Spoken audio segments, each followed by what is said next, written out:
दिया। ये लो चाबी और अपनी शिफ्ट संभालो, मैं जा रही हूँ।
सिस्टर,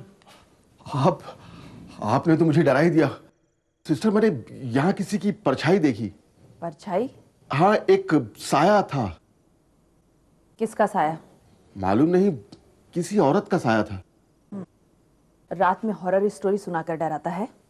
नहीं सिस्टर, मैं सच कह रहा हूँ। Shut up, go to your bed. लेकिन सिस्टर, चुप! टांग ठीक हुई नहीं कि लगा घूमने? जाओ सो। खड़ूस कहीं की। वंदना नर्स होती तो जरूर मेरी बात मान ली थी।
वंदना, तुम्हारी ड्यूटी खत्म हो गई, तुम अभी तक घर नहीं गई? बस जा ही रही थी। वो एक पेशेंट को ज़्यादा घबराहट हो रही थी, उसको सुलाने में थोड़ा टाइम लग गया। तुम हर पेशेंट का इतना ख्याल रखती हो, थक नहीं जाती? इसमें थकना कैसा, ये सब करके मुझे बहुत अच्छा लगता है। एक अजीब सा सुकून मिलता है। तुम भी मदर टेरेसा जैसी हो। Thank you so much. अच्छा मैं चलती हूँ, गुड नाइट।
हेलो।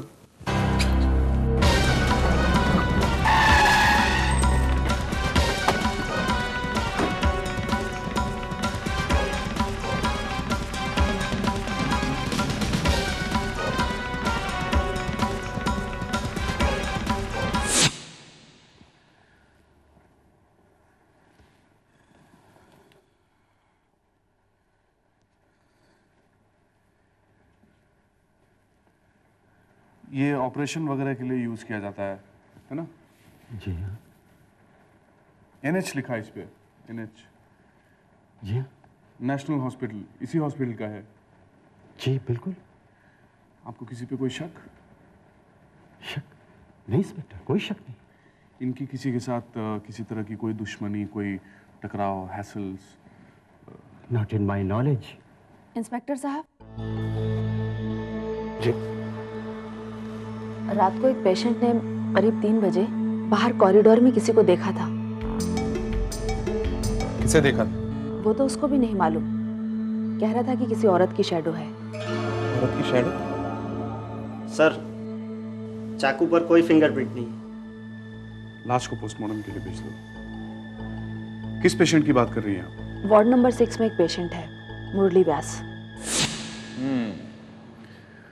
तो आप हैं मुरली व्यास? जी। कल रात 3 बजे के आसपास कॉरिडोर में आपने किसी औरत को देखा? जी हाँ। कौन थी वो? जी ठीक से मालूम नहीं, असल में मैंने एक परछाई सी देखी थी। मैं तो मालूम भी कर लेता कि वो कौन थी कि तभी वो खड़ूस रूबी मैडम आ गई और मुझे डांट कर बेड पर वापस भेज दिया। सर, मुझे लगता है जो रूबी नर्स है ना, उसी ने वंदना का मर्डर किया है। ऐसा क्यों लगता है तुम्हें? वो जो रूबी नर्स है ना, वो वंदना से बहुत जलती थी, क्योंकि पूरा अस्पताल वंदना नर्स को पसंद करता था और रूबी नर्स को कोई नहीं चाहता था, कोई पसंद नहीं करता था। तो इस अस्पताल के बारे में आप इतना कुछ कैसे जानते हैं? हाँ, मालूम है मुझे। कैसे? वैसे ही मालूम है सर। इनको तो नहीं मालूम है, आपको मालूम है? जी नहीं। आपको? आप ही को मालूम है? कैसे? वो सर, मैं ठीक से बताओ कैसे? सर वो क्या है ना, मैं यहाँ बेड पर लेटे लेटे बहुत बोर हो जाता था, तो मैं ऐसे ही टहलने निकल जाता था अस्पताल नापने। तो सब मरीजों से बात करता था, सब अपने दोस्त हैं, तो वो एक एक करके मुझे सब बताते थे कि कहाँ पे क्या हो रहा है, तो ऐसे ही पता है बस। अच्छा अच्छा। इसलिए तुम्हें लगता है ये मर्डर रूबी नर्स ने किया होगा? हाँ हाँ सर, अब आप ही सोचिए सर, रात को 3 बजे वो वहाँ क्या कॉरिडोर में क्या कर रही थी? आप लोगों में से किसी ने किसी औरत को देखा 3 बजे रात के आसपास?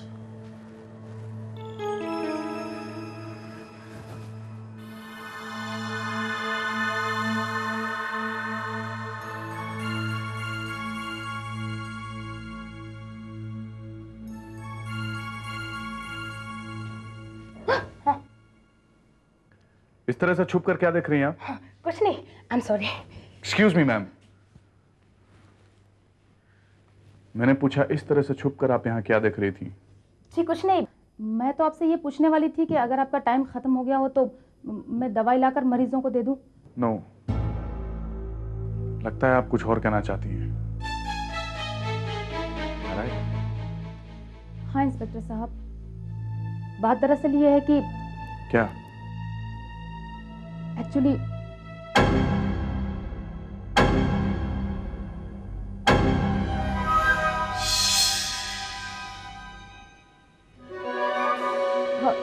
नहीं इंस्पेक्टर साहब, मैं आपसे यही तो पूछना चाह रही थी कि मरीजों की दवाई का टाइम हो गया है तो मैं उन्हें लाकर दे दूं। हाँ जरूर। Thank you.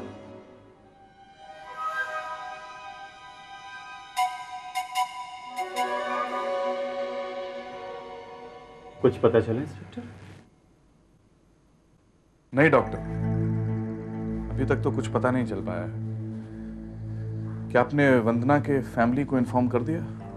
किसे करता भाई, उसका कोई रिश्तेदार है ही नहीं। She had no family. अच्छी, कहाँ रहती थी वो? यहीं पीछे स्टाफ क्वार्टर्स में।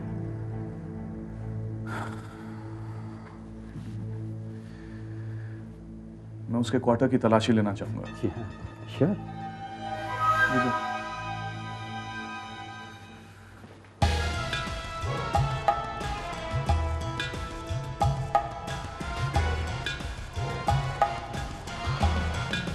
कुछ मिला? सारा घर शानदार है सर, एब्सोल्युटली नथिंग। मुझे भी कुछ नहीं मिला सिवाय इस खाली फोटो फ्रेम के। चलो लॉकर रूम चेक करते हैं।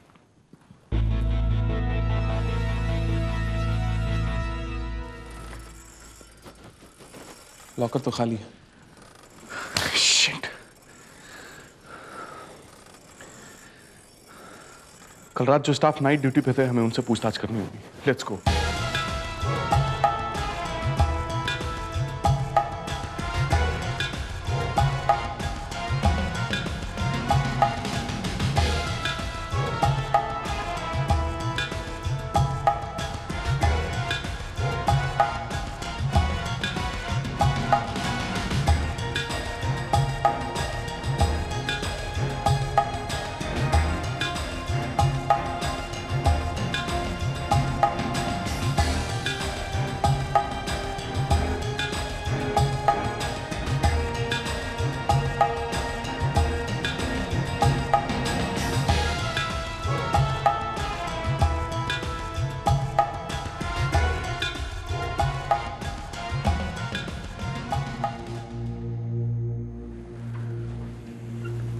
पता चला?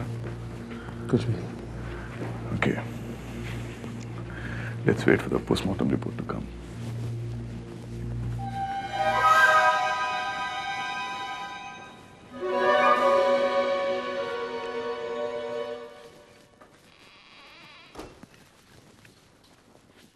सर ये पोस्टमार्टम रिपोर्ट है।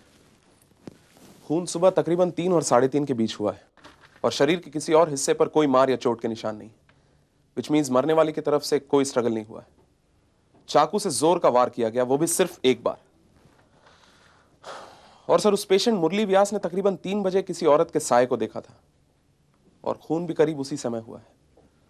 So it's quite possible that ये खून उसी औरत ने किया हो।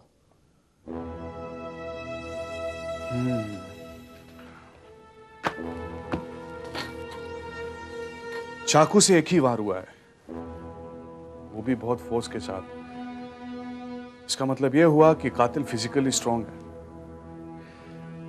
गौर करने लायक बातें यह हैं कि कातिल चाकू चलाने में बहुत एक्सपर्ट रहा होगा, क्योंकि उसने वार बिल्कुल सही जगह पे किया। सेकेंडली, उसने ग्लव्स का इस्तेमाल किया है ताकि हमें कोई फिंगरप्रिंट्स नहीं मिले। और सबसे इंपॉर्टेंट बात यह है कि वो चाकू उसी नेशनल हॉस्पिटल का है। इसका मतलब यह हुआ कि वो कातिल भी नेशनल हॉस्पिटल का ही है। Arjun Raina from crime squad. मैं रोहिणी बोल रही हूँ नेशनल हॉस्पिटल से। हाँ बोलिए। मुझे वंदना मर्डर केस के बारे में आपसे कुछ बात करनी है। हाँ क्या? नहीं नहीं इंस्पेक्टर, फ़ोन पर नहीं। आप मेरे ड्यूटी आवर्स ख़त्म होने के बाद मुझे मेरे घर पर आकर मिलिए। इंस्पेक्टर साहब, मैं आपको कुछ दिखाना भी चाहती हूँ। मेरा पता है स्टाफ क्वार्टर, रूम नंबर 12। मैं रात को ठीक 8 बजे आपका इंतज़ार करूँगी। अरे रोहिणी, हाँ तुम यहाँ फोन पे लगी हो? हमें एक इमरजेंसी ऑपरेशन करना है। चलो जल्दी चलो। हाँ यस सर। हेलो हाँ मैं फ़ोन रखती हूँ। Hello.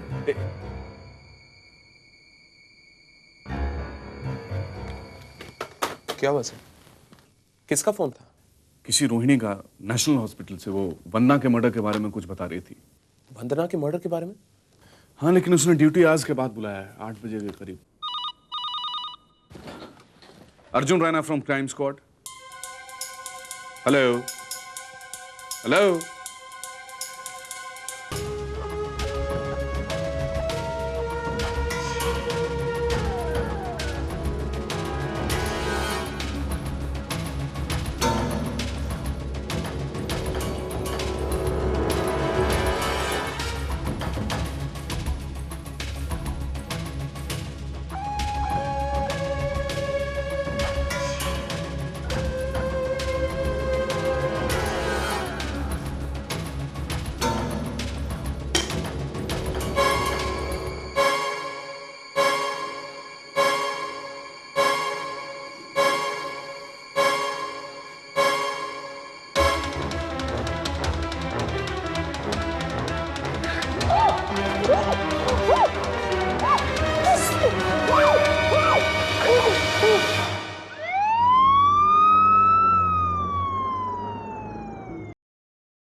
What is this? Ma'am, कोई है घर पे? Something wrong, sir. I know. घर पे कोई है?